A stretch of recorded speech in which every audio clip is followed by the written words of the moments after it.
What's up, everybody? Welcome back. Corey Hughes, Bloody History. So we're going to hop right back into some core Kennedy.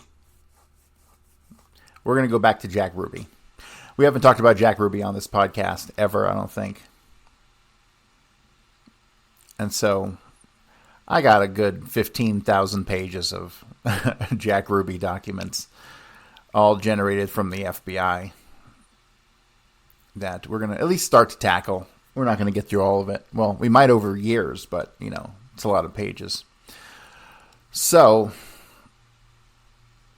a lot of this is going to jump around.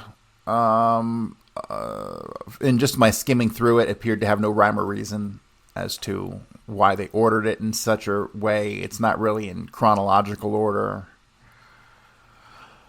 But we'll see. We'll see if there's any rhyme or reason to how this stuff has been compiled. All right. First one dated November 24th, 63. In the slow motion pictures on TV, Lee Oswald's eyes turned directly toward Jack Ruby, while Jack Ruby was still on the sidelines. Why? And that came from, looks like it was a letter that was typewritten. FBI, we have a citizen request. Please put Oswald Slayer Ruby under special security. Guards suspect that he has connections to International Criminal Syndicate, which also trained Oswald, and which something attention to overthrow the lawful government of the USA. Signed, and then it's a lot of these names are going to be redacted here. From FBI Director Jack Leon Ruby, Jack Leon Rubenstein, Lee Harvey Oswald victim, civil rights. Reference Detroit, Tell Instant, entitled, quote, Assassination of President Kennedy, November 22 last, Texas. Advising Earl Ruby is brother of subject. Immediately interview Earl and Margie Ruby, Southfield, Michigan, for full information concerning Ruby's background, family history, and any association with victim. Handle immediately. Dated November 24th, 63. Jack Leon Ruby, Lee Harvey Oswald - victim, civil rights. Bureau files disclose Chicago Crime Survey Report 1015-1944. Page 247 lists Jack Rubenstein, Secretary, Scrap Iron, and Junk Handlers Union. Questioned December 9, 1939, in shooting of Leon Cook, attorney for the Union, and released. Chicago immediately obtained background and Sutel. To Mr. Rosen from Mr. Handley. Subject, Jack Leon Ruby. Lee Harvey Oswald, victim, civil rights. Walter Sheridan of the department furnished Assistant Director Evans information that he had obtained to the effect that Tony Witzel, a columnist for the Chicago Daily News, allegedly had information that either Oswald or Ruby had recently been in Chicago, where they picked up a bundle of money from Alan Dorfman, a close associate of Jimmy Hoffa. ASAC, looks like Welt's Chicago office was furnished this information and instructed to pin this story down, that he should make immediate arrangements to secure details with Witzel and keep the Bureau advised of the results. To Mr. Rosen from J.L. Handley, subject Jack Leon Ruby, a.k.a. Lee Harvey Oswald victim, civil rights. In connection with instructions from Special Agent J.J. O'Connor, liaison supervisors Rogue and Thompson were telephonically advised to immediately proceed to Andrews Air Force Base, where arrangements had been made for a jet to take them to Dallas. Leaving Andrews Air Force Base at 11:30 p.m., they would arrive at Love Air Force Base 3 hours, 12 minutes later. They were instructed to go directly to the air terminal building, base operations, identify themselves to the duty officer, and also identify the plane, which was to be a T-39 jet with Major McClenny as the pilot. This information was given to the Dallas office, and Dallas was requested to make arrangements to meet these agents upon arrival at Love Air Force Base, Dallas.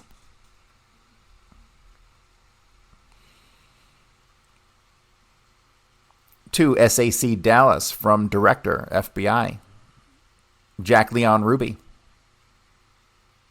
There's a little circle between Leon and Ruby here. I've seen that very often when there's a name missing, like a middle name or something missing. Lee Harvey Oswald - victim, civil rights. Re-Ogtel to Bureau, November 24 last, 11:22 p.m. Requests Bureau check State Department for possible records of American Embassy, Havana, and check of passport and records and CIA records. CIA records do not contain any records identifiable with Ruby. Passport Division, State Department advised, unable to locate record of a passport for Ruby based on available data. Records of former American Embassy in Havana are maintained in Washington, D.C. in care of Donald J. Simon, room 1239, State Department. WFO, that's Washington Field Office, immediately contact Simon and have search made of Havana Embassy records for any information concerning subject. 2, SACS Dallas, Las Vegas, from Director FBI, subject Jack Leon Ruby, Jack Rubenstein, and Lee Harvey Oswald - victim. Lewis Joseph McWillie, FBI number 4404064, a Dallas and Las Vegas gambler who was the manager of the Tropicana Gambling Casino, Havana, Cuba, in 1958 and 59, is reportedly acquainted with Ruby.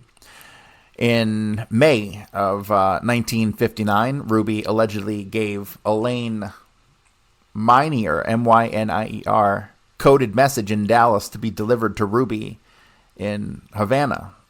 And upon receiving the message, Ruby stated McWillie was, quote, nuts, unquote. Ruby was reportedly seen at the Tropicana on Labor Day weekend 1959. In April 1959, McWillie was reportedly living at 2307 Raleigh, Dallas, and in July 1962, he was reported to be gaming manager of the Riverside Hotel in Reno. Last entry in identification record is applicant's fingerprints submitted February 15, 1963 by Sheriff's Office, Las Vegas. That memo is dated November 26 of 63. Both offices immediately seek to locate McWillie and interview him regarding his complete knowledge of Ruby's background and activities, as well as any knowledge he may have concerning Ruby's shooting of Oswald. To Mr. Rosen from J.L. Handley, subject Jack Leon Ruby and Lee Harvey Oswald, victim. On 11/24/63, Assistant Director Evans furnished information received from Walter Sheridan of the department. What department?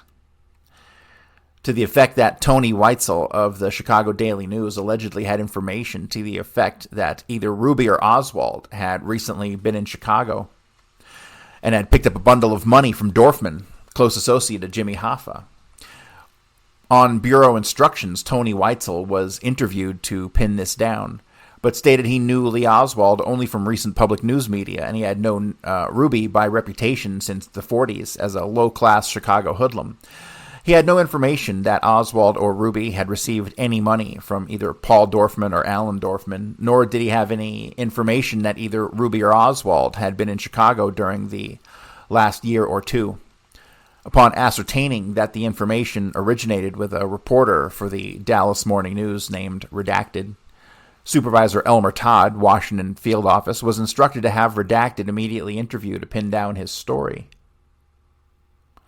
Redacted allegedly could be reached at Redacted and had an office in room Redacted in the Redacted building.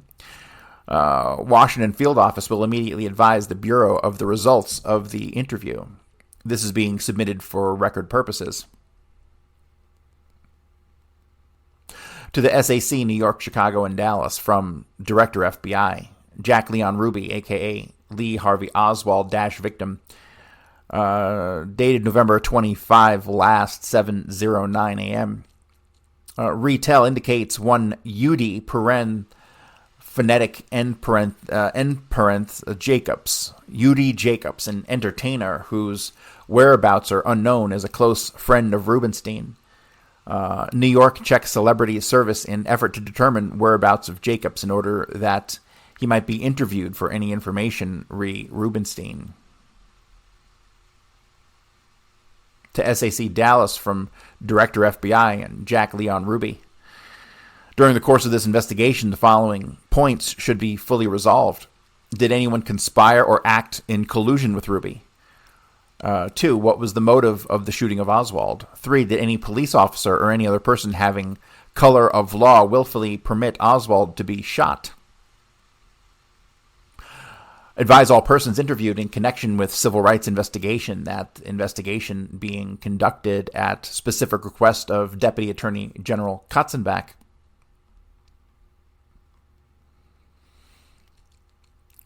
To the SAC Chicago from Director FBI, reference Jack Leon Ruby.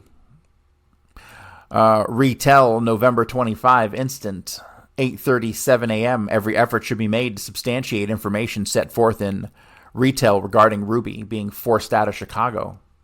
So yeah, there was some talk about Ruby being forced out of Chicago, but it seems more likely that he was placed in Chicago with Ralph Paul John to open some businesses there as opposed to have been run out. To the Director and SAC Dallas from SAC Los Angeles, reference Jack Ruby and Lee Harvey Oswald. Chicago Tell to the Bureau, Dallas, Los Angeles, New York, Detroit, November 25 last. Looks like Maurice Edelvine, a.k.a. Frenchie. Oh, Maurice Medlevine. Okay, I haven't heard that name in a minute. Maurice Medlevine, a.k.a. Frenchie. I know that name. Not involved in the assassination, but he was in these circles for sure. Who reside at 555 Levering, West Los Angeles, California. Telephone number GR77310, telephonically advised. He advised as follows, that he was acquainted with Ruby when they were children together and attended public school in Chicago, Illinois in 1930s. He believes Ruby may have attended the same Smith school that Medlevine attended. He may have attended Smith School at the same time that Medlevine attended Garfield High School in that same city. As a youngster, Ruby was well-liked, particularly by the female set in Chicago. Medlevine has not seen or heard from Ruby for possibly the last 6 to 8 years. On last occasion, Ruby was at Chez Paris nightclub in Chicago, which was owned by Don Medlevine, brother of Maurice. These guys are both hitmen, by the way. At that time, Ruby was accompanied by a young male Negro boy who was entertaining as a singer and dancer. Medlevine knows of no gambling connections, police connections, or associates, or any subversive interests on the part of Ruby. He's never known him to possess or espouse any radical or extremist views. Ruby's older sister owns a saloon in Dallas, Texas, and Ruby worked for her. Medlevine is acquainted with Ruby's father, who was a carpenter in Chicago, but did not know his mother. Medlevine left Chicago in 1960, and although he's been to Dallas, he's never seen Ruby there. Medlevine expressed opinion Ruby may have been a little shell-shocked following military service and has never known him to have a temper or engage in fistfights as a youngster. When he heard about Ruby being charged with the killing of Oswald, Medlevine could not believe it because, in his opinion, conduct of this type was entirely foreign to Ruby's nature. He's had no contact with Ruby as an adult and could furnish no information concerning criminal activities or hoodlum and gambling activities of Ruby. All right, next one. To Director in SAC Dallas, urgent 11/26/63. Jack Leon Ruby, Lee Harvey Oswald - victim civil rights on November 25 last. Don Sullivan, reporter for the Chicago American, telephonically advised that he had received information that Long Redaction of Chicago and an associate of hoodlums in Chicago had traveled to Dallas, Texas on November 19, 1963, and on the following Wednesday to Houston. On November 26 instant, Long Redaction and close associate of prominent Chicago hoodlum Felix Alderizio advised SAS John Roberts Jr. and August C. Kempf that he had no acquaintance with Jack Ruby and knew nothing concerning Ruby except that which he read in newspapers and saw on television. Redacted admitted he traveled to Dallas, Texas on November 19th, 1963, and from there to Houston on November 20 last. He stated that these trips were purely on redacted business and Ruby was in no way involved. Who's he talking to? And why is it redacted? That's some interesting stuff. That to me would correspond with the dates that Lenny Patrick went from Chicago to Dallas. So is this a person who shadowed Lenny Patrick to Dallas? I think it's a good possibility. To Director FBI from Special Agent in Charge Washington Field Office, reference Jack Leon Ruby and Lee Harvey Oswald, victim deceased. Rebutel to WFO 112563, advising that an individual stating his name was Miller, 1125 14th Street Northwest, had telephonically informed the Bureau he was a close friend of Jack Ruby and had some pertinent information. Miller further stated that Ruby was also acquainted with Thomas D. Webb Jr. and Clint Murchison. On 11/25/63, SAS James P. McNamara and Calvin R. Ford contacted Mrs. Sarah Switzer, resident manager, 1125 14th Street Northwest, Washington, D.C. She stated that she did not have any resident in the apartment house by the name of Miller and was unable to furnish any information regarding an individual named Miller. In addition, William G. Epperson and Robert Norton, residents of 1125 14th Street Northwest, were contacted and advised that they were not acquainted with any individual named Miller. In addition, the following persons who reside and operate businesses in the vicinity of 1125 14th Street Northwest were contacted but were unable to furnish any information regarding an individual named Miller who possibly resides or frequents the area. So let's just back up and look this over for a minute. So an individual called, said his name was Miller, and that he had information on Jack Ruby and that he was a close friend of Jack Ruby, and he gives a bad address. Obviously not a close friend of Jack Ruby.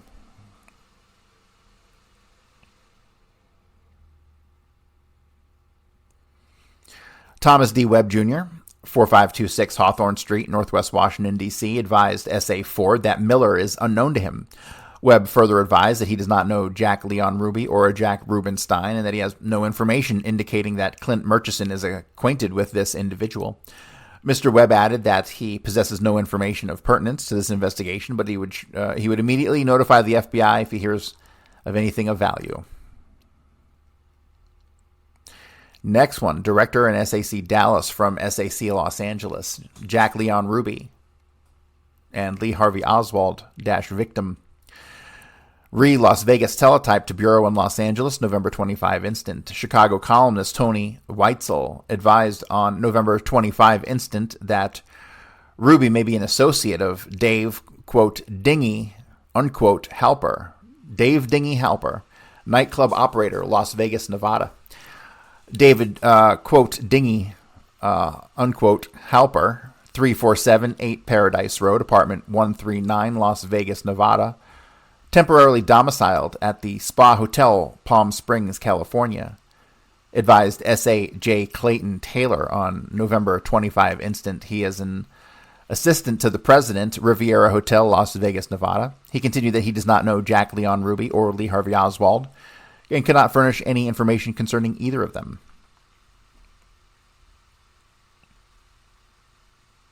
Next one, to the director from Los Angeles. Rebutel all offices today in Honolulu. Tell call Los Angeles today. The quote Honolulu Advisor ran a story on November 25 instant that a Sterling E. Mossman was interviewed on November 24/63, stated he met Jack Leon Ruby when Ruby came to Honolulu in June 1961 to seek talent. Ruby was with two unidentified persons who accompanied him. Ruby allegedly corresponded with Mossman concerning a possible appearance at Ruby's nightclub in Dallas, and he saw Ruby later that year in Dallas. On November 25 instant, Sterling E. Mossman, temporarily domiciled at the Knickerbocker Hotel, Hollywood, California, advised S.A. Robert C. Holmes, he's the owner of the Queen's Barefoot Bar, a nightclub at Waikiki, Honolulu. During the summer of 1961, Ruby, under the name of Jack Rubenstein, invited Mossman to the table occupied by Ruby and two unidentified white males in Mossman's nightclub. The unidentified males were in their late 40s. One was from Dallas, the other from Chicago. Mossman said he assumes Ruby and the other two men stayed at the Royal Hawaiian or the Hilton Hawaiian Village Hotel in Honolulu. Mossman said the discussion he had with Ruby was not of a subversive or controversial character. Ruby told Mossman he owned the Carousel Club at Dallas. The whole discussion related to the possible increase in the number of dancers at the Carousel Club and the possible use of the dancing girls by Ruby at his Dallas night establishment. Ruby did not drink any intoxicants. He appeared normal but talkative. Mossman said this one occasion was the only time he talked to Ruby, and the conversation lasted only about 45 minutes. Mossman said he could not say whether the men who were with Ruby were business associates, and he knew of no way of identifying them. Mossman advised in the event a further interview of him is desired, he will be temporarily residing at the Lexington Hotel in New York City.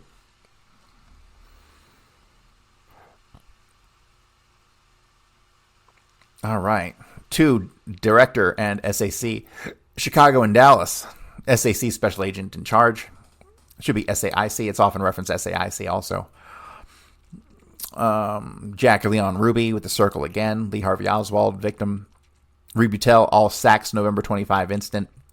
Morris Block, 5510 Edgewood Place, Los Angeles, advised S.A. Frank H. Townsend, November 25 incident. He knew Ruby vaguely in Chicago as a bar operator during the 1930s in the vicinity of Madison Street at Sacramento, Madison at Kelsey, or Madison at Crawford in Chicago. At that time, according to Block, any bar operator was required to handle the Capone mob, quote, Canadian ace beer and to pay tribute to the police captain commanding the area precinct. Block claims inability to recall the name of the police captain with whom he personally dealt, but believes it would be the same official with jurisdiction over the Madison Street at the above intersections. He said so long as the mob's beer was handled, the Capone mob furnished protection against assault. Block said he's been away from Chicago for so long that the names of former friends there have slipped from his mind, except for one man. That name is Cy Schwartz, 3858 North Kilpatrick Avenue, Chicago. Schwartz is in the wholesale Christmas tree and watermelon business. His brother is Ruby Schwartz, Chicago. Cy Schwartz has a wide acquaintanceship with bar operators in Chicago over a period of many years. Chicago interview by Cy Schwartz, 3858 North Kilpatrick Avenue.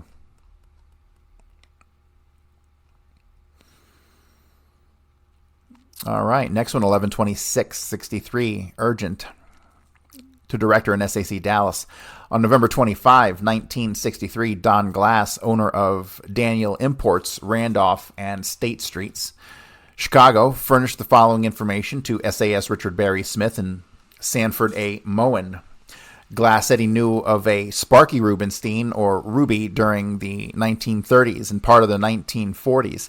He said this relationship was casual and developed when Rubenstein used to drop into a novelty store, which Glass operated on State Street. He said Ruby was quick-tempered and would fight if insulted. Ruby was a known ticket scalper and primarily made his living by this means. On occasion, Ruby would peddle cheap costume jewelry. Glass said that he was extremely surprised when Rubenstein was named as Oswald's killer. Glass described Ruby as a character and certainly not the type of person who would ever use a firearm. He said Ruby was a lone wolf and fancied himself as a ladies' man. Glass knew of no close associates Ruby might have had in Chicago and know of no criminal element with whom Ruby might associate. Glass said Ruby never discussed politics or belonged to any organizations as far as Glass knew. Glass said Ruby hated the name Sparky and would fight if called it. Glass said he had no information regarding Ruby's past residence, employments, or family relationships except for the aforementioned items. He said Ruby lived somewhere on Chicago's west side and frequented a restaurant called Lawndale, which was located near Roosevelt and Independence Streets. Ruby was also seen at the Glass Hat Bar in the Hotel Congress. Glass said that a good friend of Ruby's during the 1930s was Sam Gordon, owner of chain restaurants in Sacramento and San Francisco, and he called Sam Hofbrau. Gordon is reportedly identical with the person who paid $5,000 for the baseball which Roger Maris hit for his 61st home run. Glass said that Gordon is very wealthy. Glass said that he recalled Gordon's name when someone remarked that a wealthy Californian was going to get Ruby out on bond. Glass stated that this particular rumor reportedly originated from a radio newscast made on November 25, 1963. He said if this rumor were true, Gordon would be the logical person because of his close relationship with Ruby in the past. Glass stated that he has no information regarding Ruby's activities after he left Chicago in 1946. Interesting.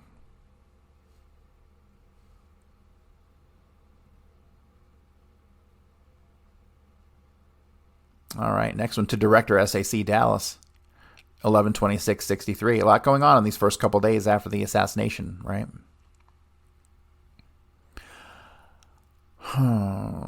Following investigation conducted telephonically by S.A. Chilton P. Creason, Union Springs, Alabama, on November 26, 63.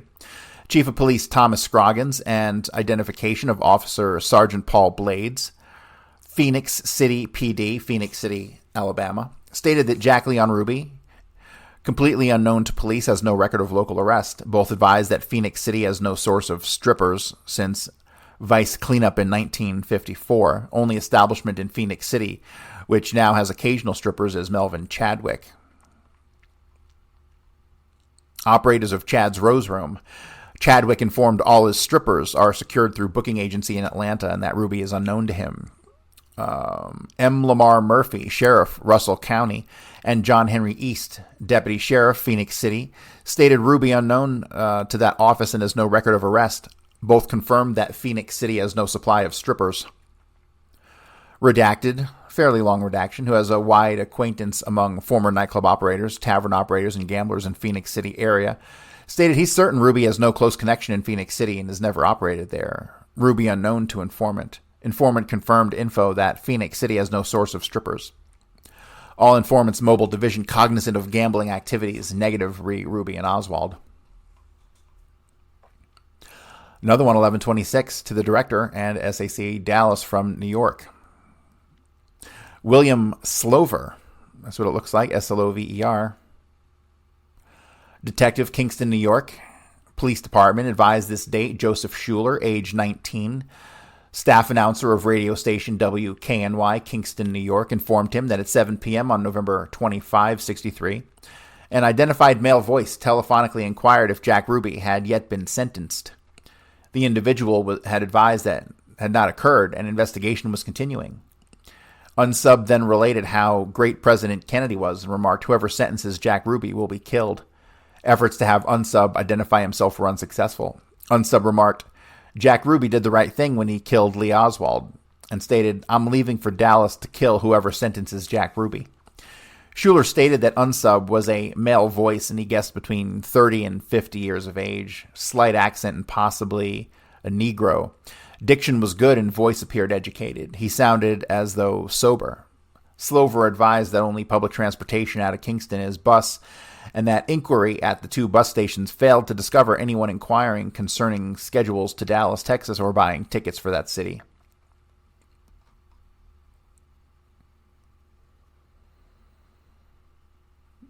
All right, next one. To Director and SAC Dallas from Detroit, reference Jack Ruby. Earl Ruby interviewed by bureau agents November 25 last. No indication Earl Ruby ever resided in New Haven, Connecticut, or the state of Connecticut. He was born in Chicago, Illinois, April 16, 1915, and continuously resided in Chicago except for his tenure in U.S. Navy from 42 to 44 until October 61, at which time he moved to Detroit, Michigan. During 1940, Earl Ruby employed as carpenter at the Great Lakes Naval Training School near Chicago. Earl Ruby married Marge Green 17 years ago, and they still reside Southfield, Michigan, as man and wife. Several years ago, exact date unknown, Earl Ruby had his name legally changed from Rubenstein to Ruby. Not believed individual mentioned in retail with subject's brother, Earl Ruby. That's mistaken, obviously. Next one. Rebutted all SACs November 25 last. Logical sources contacted to date have no information. In event any pertinent data developed, Bureau in Dallas will be advised immediately. All right, we have a memo now to Mr. Rosen from J.L. Handley, reference Jack Ruby and Lee Oswald. At 10:55 p.m., Inspector Malley advised that he had just received word that District Attorney Wade was en route to meet with the press, at which time he was going to review all of the evidence that had been obtained against Oswald. Attempts were made to intercept Wade, but such attempts were futile. Malley advised that he's making every effort to contact Wade as soon as possible to insist that he refrain from any additional appearances before television or radio. Mr. Malley also advised that they had ascertained from the police at Dallas that Wade had been specifically requested by the police not to go before the news media to give out this information. In spite of this request, Wade proceeded to meet with the press.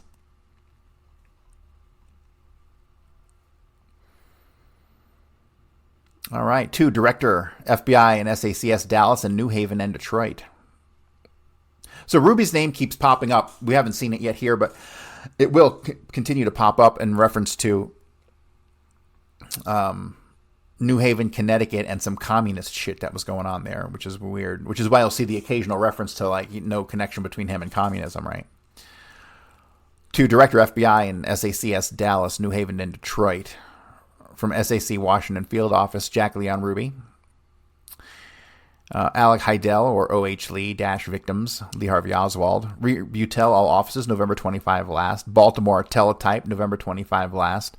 Records, Assistant Chief of Staff for Intelligence, Department of Army, Pentagon, Washington, D.C. Examined by I.C. Kenneth Schaefer, November 26th instant. Name, Earl Ruby.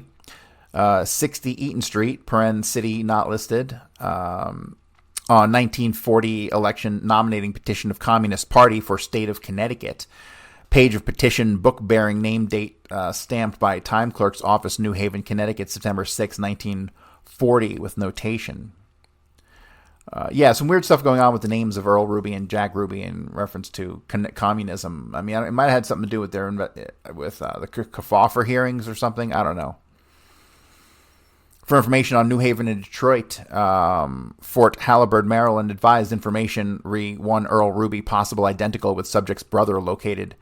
Pentagon Records, Washington, D.C., subject's brother Earl Ruby presently resides in Southfield, Michigan, and no additional background data re Ruby or family available to Washington Field Office at this time. Detroit furnished New Haven any available background data re subject's brother Earl Ruby, particular whether he formerly resided in New Haven, Connecticut. New Haven conduct appropriate investigation re 1 Earl Ruby to determine if identical with subject's brother and report any pertinent information. All right. So we're going to call it here for today, and we will pick up on the next show with this very lengthy memo reference Honolulu. Thanks for tuning in, everybody, and I will see you guys on Monday.